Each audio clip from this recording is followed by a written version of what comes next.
예, 대한민국의 먹방 열풍이 북한으로 번진 걸까요? 북한 미녀의 거침없는 평양 먹방이 화제가 되고 있습니다. 또 평양 시내를 헬기를 타고 둘러볼 수 있는 관광 상품까지 등장했다고 합니다. 한편 북한의 권력 2인자인 최룡의 실각설이 더 확산되고 있는 모습인데요. 오늘 이 시간 김용현 동국대 북한학과 교수, 강철환 북한 전략센터 대표 두 분 모시고 자세한 얘기 나눠보도록 하겠습니다. 어서 오십시오. 안녕하십니까? 예. 평양으로 가볼까요? 예. 좀 북한이 많이 달라졌다 이런 얘기가 지금 나오고 있는데 먼저 먹방입니다. 먹방. 이 음식 방송에서 음식을 먹는 장면을 이제 연출을 하면서 이렇게 뭐 시청자들한테 굉장히 각광을 받고 있는 인기 프로거든요. 사실 한국 사회에서는. 근데 이게 북한 안내원이 여자 안내원이 먹방 프로를 보여줬다. 이건 어떻게 받아들여야 됩니까? 이거를? 그러니까 이게 뭐 국내용은 아닌 것 같고요. 이제 해외에서 북한으로 오는 관광객들을 상대로 북한의 관광 상품 여러 가지 가운데 먹을 것도 많다. 이걸 아마 홍보하기 위해서 좀 한 것 같습니다. 그러니까 아마 이제 북한의 관광 안내원들이라는 것은 통정부의 지시를 받고 통정부의 그 각본대로 움직이는 사람들이기 때문에 아마 이것도 이제 그 개인의 자연스러운 어떤 그 먹방 뭐 이런 프로그램 형식이 아니라 통정부가 이제 그 남쪽의 프로그램들을 다 벤치마킹해서 그걸 그대로 이제 보여줌으로 인해서 북한에 오는 그 외국인들이 좀 많은 곳을 찾아다니면서 그 먹을 게 많다. 이런 것들을 홍보하기 위해서 아마 한 것 같습니다. 지금 화면 보시면 여성 안내원인 것 같아요. 북한 안내원인데 음식이 햄버거거든요. 그렇죠. 그러니까 일반 주민들은 햄버거나 뭐 스파게티 같은 거 전혀 모르기 때문에 저런 것들을 아마 북한 내부에 했다면 일반 북한 주민들은 저거 뭐냐 아마 이제 이해가 안 되는 부분이 많거든요. 음식도 그렇고 식당 저 장면도 그렇고 평양 시내 굉장히 고급 레스토랑 그런 분위기가 나거든요. 그러니까 저런 레스토랑 같은 경우에는 소위 뭐 외화를 가진 뭐 최상류층이나 뭐 외국인들이 가는 식당이기 때문에 저걸 일반 주민들에게 보여줬다가는 상당한 이제 어떤 그 심리적인 어떤 요인 때문에 오히려 효과가 안 좋기 때문에 저거는 외국인 상대로 아마 하는 것이고요. 북한 국내용은 아마 이제 뭐 옥류관 냉면 같은 것들 뭐 이런 걸 소개할 수 있겠지만 뭐 스파게티나 햄버거나 뭐 이런 고급 레스토랑의 어떤 분위기를 소개한다는 것은 일반 주민의 정서하고는 맞지가 않습니다. 그래서 그래요? 아마 저거는 그 해외용으로 아마 만든 것이고 대외 선전용이다. 국내용은 아마 다르게 좀 만들 것 같습니다. 어차피 SNS는 전 세계로 다 유포될 수 있기 때문에 해외 외국인들 볼 수 있도록 만든 거다. 이렇게 저희들이 보면 되겠네요. 자, 김 교수님. 그런데 최근에 이 북한은 저희들이 알기로 은둔국가 이렇게 알려졌잖아요. 근데 많이 지금 저 장면도 그렇지만 개방이 되고 있다. 그러니까 오픈이 되고 있는 모습이 지금 나오고 있거든요. 그렇습니다. 평양 시내를 헬기를 타고 돌 수 있는 관광 상품이 나왔다. 이런 이야기가 지금 있어요. 이게 사실 감추고 싶은 게 굉장히 많을 것 같은데 어떻게 이런 상품을 만들어냈는지 좀 의도가 궁금해요. 어떻게 보세요? 두 가지 측면을 봐야 될 것 같은데 하나는 지금 이제 말씀하신 것처럼 평양에 북한에서 이제 직승기라 그럽니다. 헬기 관광 코스가 11월 초부터 지금 이제 개발이 돼서 뭐 결혼한 사람들에게도 개방이 되고 또 외국인들한테도 개방이 되고 이런 식으로 지금 이제 관광이 이루어진다. 이게 이제 북한의 보도입니다. 이것은 이제 한편으로는 김정은 체제가 상당히 자신감이 있다. 이것을 이제 국내에 좀 과시하는. 특히 외부에 대해서 그 자신의 체제가 안전하고 그렇게 크게 문제가 없다. 이것을 보여주는 측면이 하나 있다고 봐야 될 것 같고요. 또 하나의 측면은 관광 상품을 북한이 최대한 개발해서 외화 수입을 해야 된다라는 이런 차원의 접근이다. 그러니까 말씀하신 것처럼 사실 평양 시내에 민낯을 지금 보여주는 거거든요. 또 공중에서 봤을 때 평양의 구석구석이 이제 보일 수도 있고 이런 과정이기 때문에 대동강변 주변 따라서 그 헬기가 이동하게 되면 북한의 주요 시설도 눈에 띌 수 있고 그럼에도 불구하고 이런 관광을 한다는 것은 결국 외화벌이에 대한 북한의 갈망 이것이 그 평양 그 헬기 관광까지도 갔다 이렇게 볼 수도 있겠습니다. 외국인들은 어떻게 볼까요? 그런 평양의 시내를 모습을 본 특히 이제 북한 주민들도 과연 얼마나 많이 이용할지 그 부분도 궁금한데 강 대표님. 그러니까 뭐 이제 북한의 평양이라는 것은 소위 이제 북한의 수도이긴 하지만 북한의 또 다른 외국처럼 돼 있기 때문에 북한 당국이 아마 이제 외국인들에게는 평양시만큼은 보여줘도 괜찮다 이런 자신감을 가진 것 같습니다. 그래서 지금 그 당창건 10월 10일을 계기로 그 평양시 전반에 대한 리모델링을 다 했고요. 또 중심가에는 뭐 초고층 아파트까지 다 세워놨기 때문에 아마 이 정도 했으면 외국인들이 봐도 뭐 다른 도시와 비교해도 뭐 이렇게 뭐 짝지지가 않는다.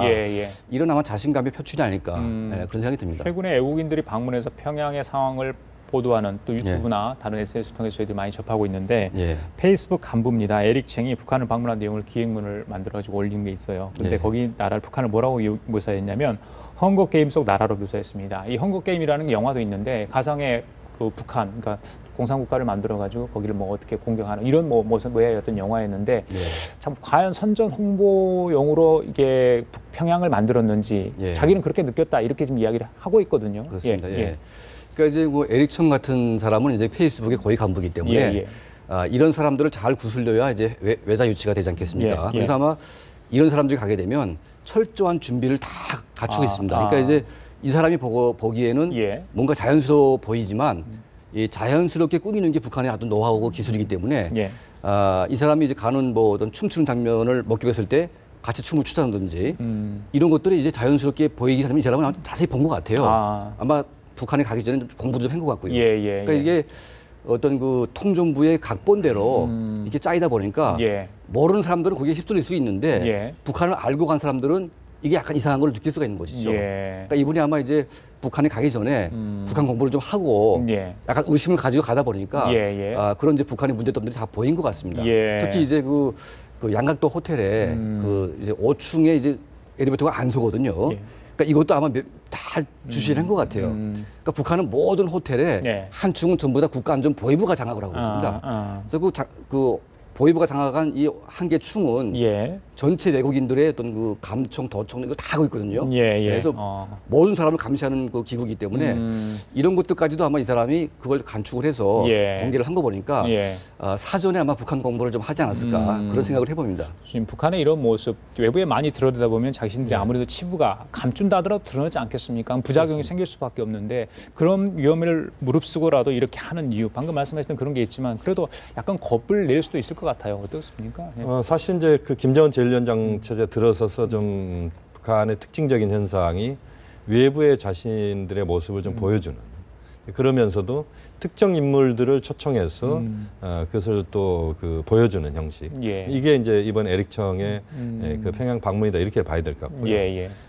지금 이제 강철환 대표도 말씀하셨습니다만 이제 북한이 여러 가지 그런 외부에 보여주는 부분들이 있지만 사실은 그것이 굉장히 자연스러운 모습이거나 이렇게 보기보다는 지금 헝거 게임 같은 경우 이제 독재 국가에 대한 이제 묘사를 영화로 한 건데 그런 식으로 외부에서 봤을 때는 상당히 좀 부담스럽고 부자연스럽고 또 그것이 각본대로 움직인다라고 하는 느낌 때문에 상당히 오히려 불편해하는 이런 식의 그 부정적인 모습도 드러난다.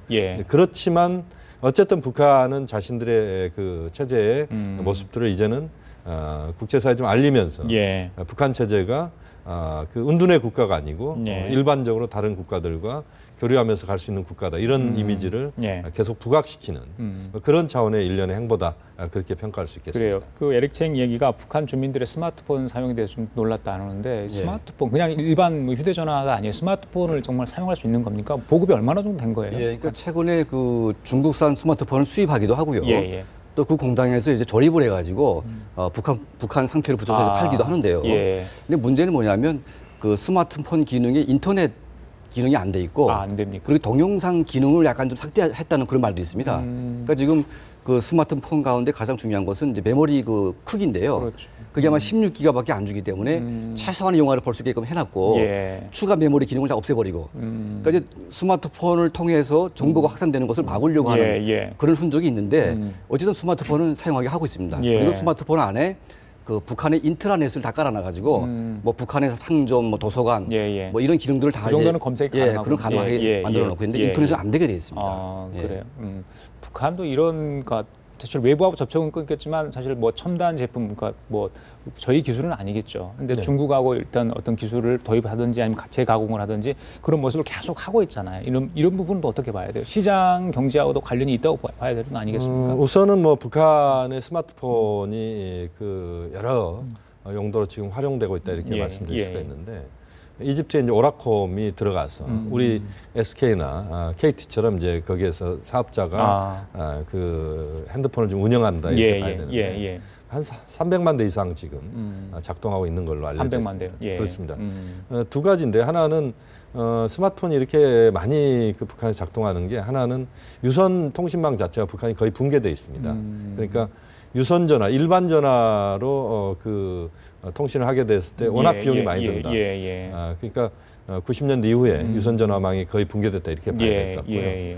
또 이 스마트폰이 사실상 이제 국제사회와 그러니까 외부와는 통화할 수 없는 내부용이기 때문에 그렇죠. 예. 그런 차원에서 본다면 북한의 현재 어떤 그 내부의 경제 상황이랄지 예. 이런 것들이 자본주의적 요소들도 좀 들어가 있고 시장 요소도 있고 이런 상황에서 그 스마트폰의 역할 자체가 거기에 또 기능을 한다 이렇게 볼 수도 있습니다. 알겠습니다. 자, 재밌는 게 하나 있는데 강 대표님, 북한에서 김정은 위원장이 낚시대회를 주최하는데 그 이유가요. 식량난 해결을 위한 것이라고 합니다. 저희들이 지금 방금 전까지 이야기했던 어떤 그런 분위기가 전혀 다른 얘기예요. 자, 고기가 부족한 대동강에서 낚시대회를 하는 겁니까? 어떻습니까? 이거는 무슨 얘기예요? 그러니까 이제 그 김정은이 인민들의 생활 수준을 높이기 위해서 뭐 다양한 방안들을 내놓고 있는데 사실은 이제 바다에서 고기를 잡아와야 되는데 이제 바다는 이제 기름이나 뭐 어떤 선박 문제 때문에 제대로 안 되고 있거든요. 그러니까 지금 북한 내부에 풍부한 그 이제 강하천들을 이용한 물고기 잡이 이걸 잘해서 인민들에게 먹는 문제를 해결하겠다는 이제 김정은의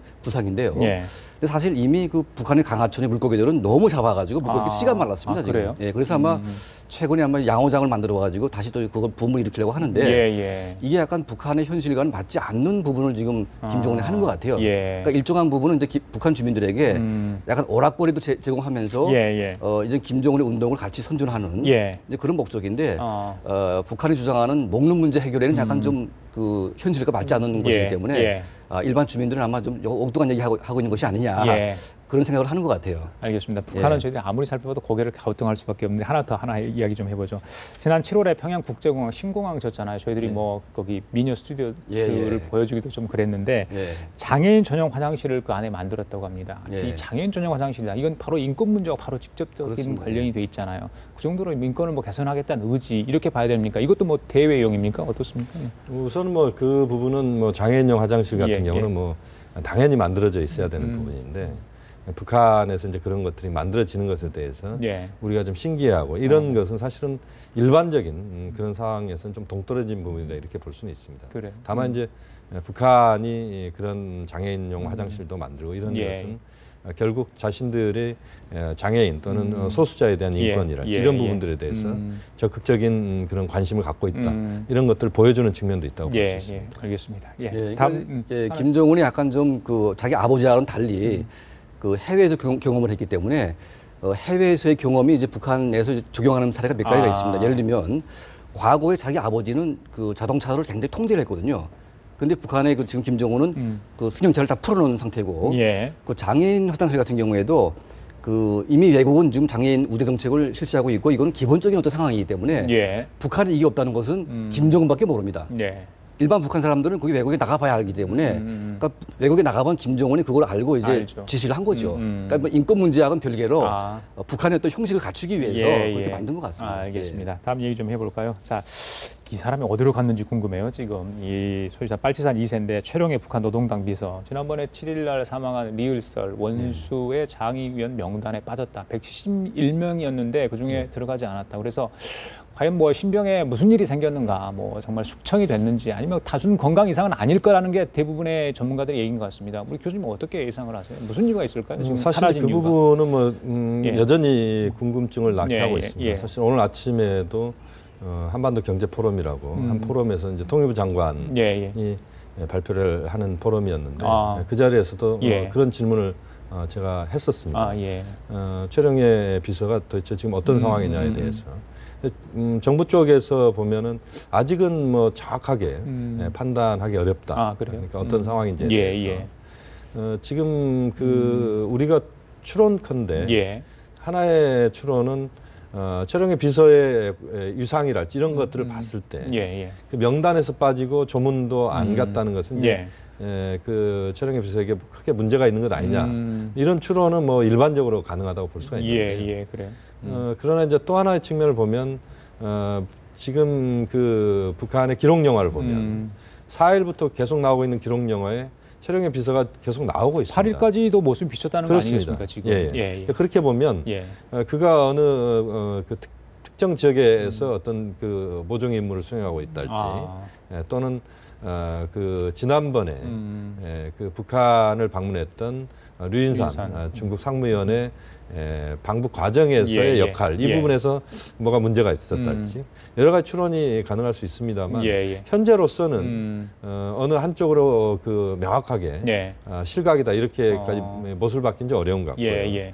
좀 더 이 부분을 좀 지켜봐야 될 부분. 지난번에 현영철 인민무력부장도 숙청설 나돌았을 때 그게도 계속 기록 영화에 나왔었거든요, 한동안에. 그렇습니다. 그러니까 아직까지는 좀 더 지켜봐야 되는 그런 상황 아닙니까? 어떻습니까? 그러니까 이제 뭐 처형하거나 숙청했다고 해서 바로 삭제하지 말아라 이런 지시가 북한에 최근 내려졌기 때문에 북한의 언론 매체를 보고 판단하기는 좀 힘들 것 같습니다. 그러니까 최근에 지금 그 체령회가 안 보이는 것은 이게 아마 단기간 내에 지금 발생한 문제 같지는 않고요.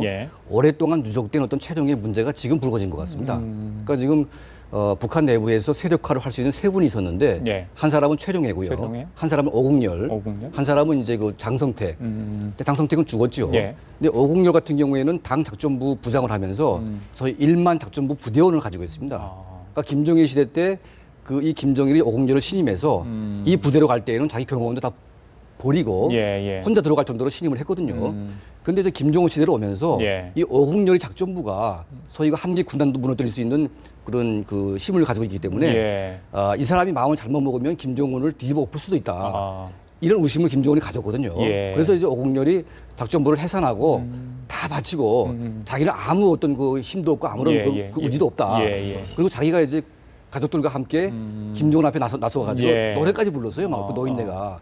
그러니까 자기 의심을 다 버린 거거든요. 그런데 이제 최룡해는 약간 목이 좀 뻣뻣한 사람입니다, 이 사람은. 그러니까 김정일 때에도 할 말은 하고 어떤 그 자기 부하들 잘못에 대해서 자기가 책임지고 막 책임지겠다 이런 자세가 나왔기 때문에 그 점을 김정일을 높이 샀지만 지금 이제 김정은은 그 아버지하고 다른 사람이기 때문에 이런 목이 뻣뻣하고 세력화가 가능한 최룡해에 대해서 끊임없이 견제하는 거거든요. 그러니까 여기에 최룡해가 모래를 숙이고 약간 좀 낮춰붙어야 되는데 그걸 못하기 때문에 결과적으로 지금 그 최룡해가 아웃되는 것이 아니냐. 그런 생각이 듭니다. 알겠습니다. 북한의 권력 서열 변화 저희들이 예의주시할 필요가 있어 보입니다. 지금까지 김용현 동국대 북한학과 교수, 강철한 북한전략센터 대표였습니다. 말씀 감사합니다. 감사합니다.